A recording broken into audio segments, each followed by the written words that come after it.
Chris Olave was negative something points in fantasy for a while because he threw an interception. Yeah, they tried to do the Philly special and it just didn't work. Yeah, I think that's super cool. Like, imagine he ended the day just throwing a pick. That's it. They took him out after that. Chris, you're benched, dude. You suck.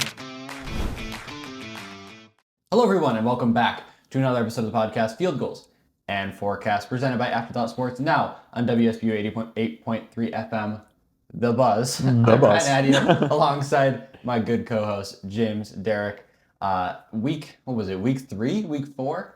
What week are we on? It was week 4. You got it. It's going so fast, man. Week 4 is gone. 2 4-0 teams remain. Of course, one of those being the Buffalo Bills, who we'll touch in a second. But is there anything you want to say about week 4? I feel like it was actually it was a good week. I was 4-0 in fantasy. I am 4-0 in one of my fantasy leagues back home, but I missed a lot of the 1 o'clock games. Had to do some camera work for ESPN Plus. It's just how the coral crumbles sometime. So. Right. So you missed most of that Bills game. Yes. Do you want to recap? I obviously saw what happened, but give me the recap. It was a very close game. Everyone kind of thought the Bills were going to come in and just spank the Saints. Me included. Backhand just right across the face, but it didn't happen. The Saints, they kept their tone in that game. Yeah. They were going band for band with the Buffalo Bills. It was kind of crazy. I couldn't believe what I was seeing. Spencer Rattler, the only QB in the NFL whose last name starts and ends with the first letter, is... Yeah, sorry, fun fact. Yeah, no, that's interesting. Didn't even think about that. Bills. And a big weakness of ours that I feel like a lot of people and a lot of teams have realized is Bills can't stop a rushing quarterback. We have a really hard time stopping the rush, but especially rushing quarterbacks. So I think Rattler was in his game there. Yeah, and I feel like that's the last straw for us. We can bend but not break. But then when you add the fact that the quarterback can take off, who doesn't struggle with that? I don't think there's really anyone in the league who's perfect against a scrambling quarterback. Think about the scrambling quarterbacks you got to defend these days. Lamar Jackson, maybe not this week. But, Justin Fields, all those kinds of guys. Not Josh Allen? Josh Allen. He's a given. But, it's no one's that great against a good running quarterback. Yeah, and actually, speaking of Josh Allen, threw his first turnover. Well, first interception. I missed his first interception. His first turnover this week. Threw his first interception. First interception, or I guess it would be his first interception since 391 straight offensive plays. Wow. So 391 plays, longest active streak in the NFL, or was the longest active streak in the NFL, snapped to, it was some rookie safety on the Saints. I actually can't remember his name. I'm sorry, I'm just blanking on it right now. Well, I don't remember because I didn't watch it happen. Just the highlights. But, I remember when we used to think, oh, Josh Allen, he's got this turnover problem. He turns the ball over so much. It's he had one bad year, everyone. Yeah. That's literally it. One bad year with a new offensive coordinator, and it was a bad offensive coordinator. Let me put it that way. Ken Dorsey. I don't even think he's around somewhere. No, he's around. I hear his name. He was the Browns offensive coordinator, but I don't think he is anymore. Yeah, Ken Dorsey, man. Where's he at these days? I'm not even... I wouldn't be surprised if he's working at Tesco's or something.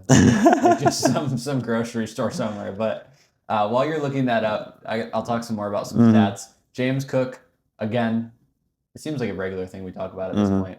22 carries, 117 yards, touchdown. Shakir actually had a really nice week. Obviously, that big touchdown in the opening drive. 5 receptions, 69 yards, a touchdown. It's what you expect out of him. No, and the big play, and he's just so slippery. He doesn't ever go down. Ken Dorsey, by the way, was...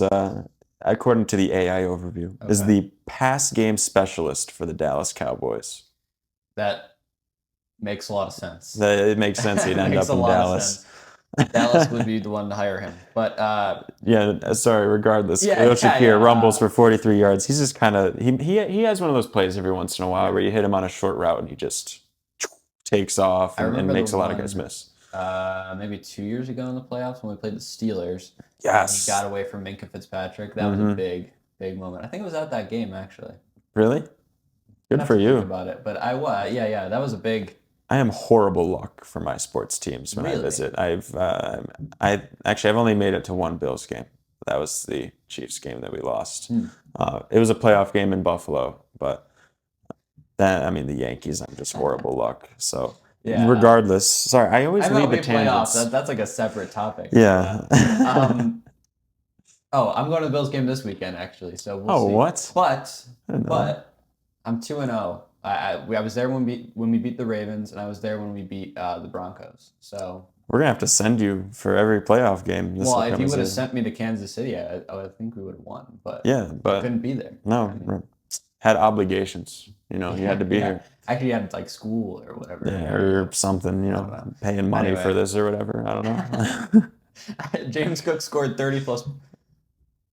Oh, the Bills have scored 30 plus points. Sorry, in every game so far this season. The first time since 1992, when we were pretty good in the 90s. So yeah, no, we had a stretch there or something. Yeah, 4 in a row maybe. I don't know. I don't know. But James Cook, sorry, this is what I thought I was reading.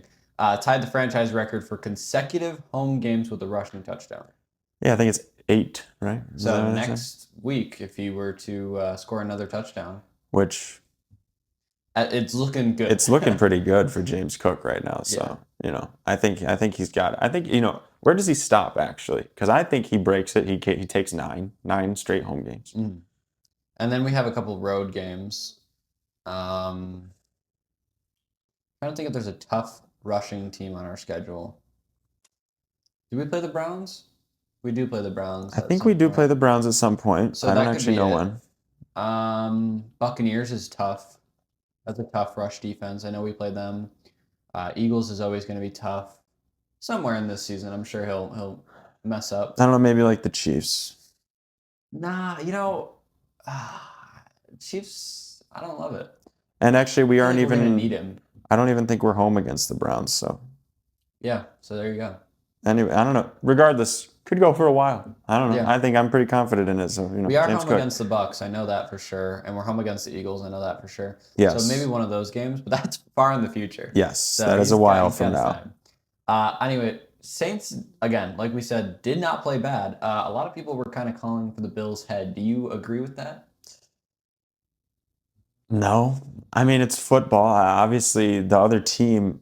If you're a team like the New Orleans Saints, you're at least thinking about the matchup with the Buffalo Bills like 3 weeks ago. I feel like, you know what I mean? It's just one of those games where they have to try as hard as they can to stay in this game, and they succeeded. I think they did that well, but ultimately, teams are going to game plan for you, and sometimes they have a good game plan. They'll have it right, and that's why you see things like this happen. They keep it a little bit closer than it was supposed to be.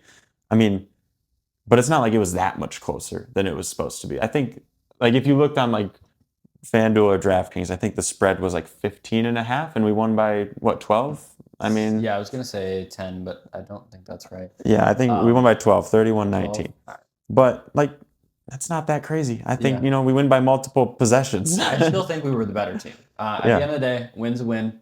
You got to keep saying that until you lose. But I think when you're an underdog team, it's just that like underdog mentality, right?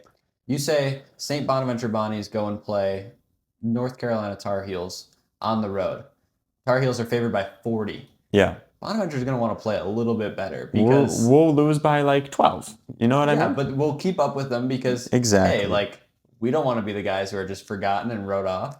Yeah, and like, I'm sure there's a lot more out there for us to, scout the Tar Heels as opposed to the other way around. So it's just like, that's a good point. That's the concept there too. So, but Rattler went 18 for 27, 126 yards, a touchdown. He had 6 carries for 49 yards. Kamara had 15 carries, which him and Kendre Miller, which I knew about him before this game, but I didn't know he was like that involved in the Saints offense. But they shared a lot of touches. Kamara had 15, Miller had 11. Kamara had 5 more yards on 4 more rushes. And they didn't really use him in the passing game, which, again, is a weakness of the Bills. Where they tend to not be able to guard against the screen, but I digress. And then Rashid Shaheed was the leading receiver with 47 yards on 4 receptions. Chris Olave had 3 receptions for 20 yards and a touchdown. in the first half, he had just a single interception. Wow. That's it? Yeah, his only stat was an interception that he threw to Cole Bishop, which was a great catch, That's by the cool. way. Yeah, honestly, I did see that. I saw that. Crazy stat. Chris Olave was negative something points in fantasy for a while because he threw an interception. Yeah, they tried to do the Philly special and it just didn't work. Yeah, I think that's super cool. Like, imagine he ended the day just throwing a pick. That's it. They took him out after that.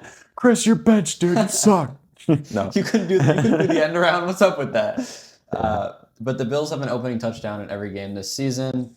But here's my question, right? How legit do you think the defense looks? I mean, you're gonna have your concerns. Obviously, the Ravens tore us apart. I think it's just a unit that's ultimately not going to be great, and we just got to make plays when the time comes. And I think we have enough for that. Ed Oliver makes a big play against Baltimore. Bosa is actually capable of coming up with some big plays. I know he punched a ball out, and he's been excellent. Yeah, let me just say that he's been excellent, and they call him the closer for a reason. Yeah, and even guys like Bernard, he can come up with a big play, against Tua. So I think we have guys that are capable of stepping up and being big in the moment guys. And I think that's all you need, because ultimately the playoffs are going to come. The teams are just going to score. It's the best offensive teams are always going to be in the playoffs. You just got to come up with the play. We got that this year, I think. I'm confident in that, actually. I do think we could win any shootout that comes our way. But I guess they kept it close against the Dolphins. They kept it close against the Saints. What are we thinking about the Patriots next week? That's a pretty solid squad right now. They are on fire. They've beat their opponents by a large margin in the past 2 games. Obviously, they played the Panthers last week, but they looked really good. Yeah. Drake May is really coming around. I think he's their guy for a while. Yeah, I would be confident in saying that. And I think that's probably the best quarterback we've played in a couple of games here. Yeah, no, Drake May will be the best quarterback we played in a couple games. I think we're fine. Yeah, but I will say, be prepared for them to put up some numbers. It's not going to be like our defense comes out and totally swarms. I don't think, unless we just have some really great looks or something. But and can confuse him a little bit. But he seemed to ascend kind of above that level where he's getting tricked so easily by defenses. It's not really happening at a rate you'd think it is. So. He doesn't look like a second-year guy No. out there. And we're seeing other second-year guys like Bo Nix maybe take some steps back. No, not for him. But that's the advantage of having a good head coach. Exactly, yeah. A new head coach. But I don't know. Their run game kind of scares me, but not enough. Yeah. Their passing game just isn't there right now. Their defense is solid. It's either going to be a low-scoring game or it's going to be like a shootout the whole time. Yeah, There's and no it's no pretty. between. It's pretty dependent on how they can use Trevion Henderson. I think everyone agrees that, sweeping generalization. Sorry, but many would agree that he's super talented. And as you mentioned, we struggle getting guys that are coming out of the backfield, even in the passing game. But he's just not utilized that much right now. I mean, we've even seen some Ramondre Stevenson fumbles, this and that. I don't know what the Patriots are seeing that no one else is really, or that a lot of people aren't seeing. But if he gets used a lot in this game, I would be a little bit more scared. But I think the way they've been using him, I'm really not that afraid of it. Their special teams has been really good too. They actually, I remember, was it last year or 2 years ago? They won a game solely because of special teams. It was like a punt fest. They returned one for a touchdown against the Jets, and that was it. But it was that Jets game, and it was 10-3 game, something like Terrible game. It was something like that. It was 10-3 or something. So what's your prediction for next week? We're wearing our rivalry uniforms on Sunday Night Football. Yeah, and the other team doesn't also wear them, which we found out last night. I thought that was kind of weird. Colorblindness. Yeah, I know. You explained it to me. It makes sense. But predictions? I'm going to go with the Bills. Okay. And I'll just leave it at that. It could be a closer game than what we're comfortable with, but I think that's something I'm prepared for. And I'll knock on wood, but given my record at the Bills stadium. I have to go with the Bills. Come on But now. I could actually really see the Patriots taking this one because they just tend to do that. We tend to lose one of these like dumb divisional games. So, And I mean, how often does a team go perfect against their division? Yeah, I mean, that's just not not likely. So, were we? No, we lost to the Patriots once at the end of the season. No, did we beat the Patriots? No, we lost to the Patriots in the final game of the season last year. Did we? I forgot. We didn't have any starters. I totally forgot. I thought we still beat them maybe. Joe Milton masterclass game. That's right. Yeah. He played really well. That's what tricked Austin into saying he was a serviceable quarterback on our first episode for the preseason. But we will go into